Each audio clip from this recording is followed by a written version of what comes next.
So that was it. Jez's first ever speech as Labour Party leader. I still have to say, I still have to pinch myself almost. It's like walking into a parallel universe. Jeremy Corbyn, leader of the Labour Party, getting these big standing ovations at Labour Party conference. Not a world anyone expected even 3 months ago.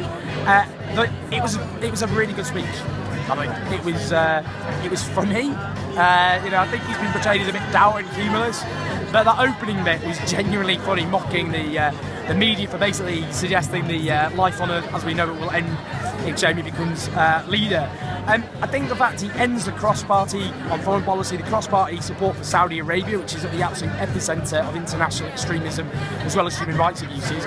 What's also important is he went outside, if you like, the comfort zone of the left, because it's important to talk to the country and reach out to people who don't see themselves as political. And one of those issues is self-employed people. Now, Labour, I just don't think it's been seen for a long time, if ever, to be really championing the rights of the self-employed. Now, people are self-employed, they like the independence, but not the insecurity of it. Their tax credits are being cut. They lack paid pensions and paid sick leave. And he's actually talking, as well as defending their tax credits, the million self-employed people who depend on them, but also looking and review into social security for self-employed people. Can you imagine the difference that would make? You know, people who are self-employed often like to take risks and so on, but without a safety net, that's hard for them to do. So that is something I think which will surprise people.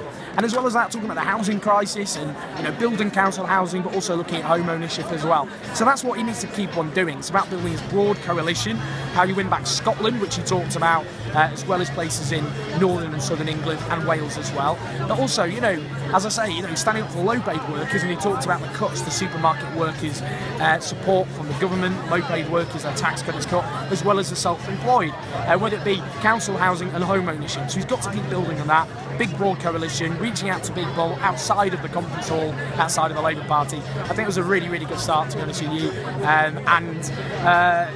Wow, how far he's come from these small little meetings he's used to addressing to a huge hall where he got a very, very good reception, lots of standing ovations, lots of enthusiasm, and now he's leading the Labour Party. But this is still the easy bit, everything will be thrown at him, and it's going to be a rocky few months, that's for sure, but I think that will have helped him considerably.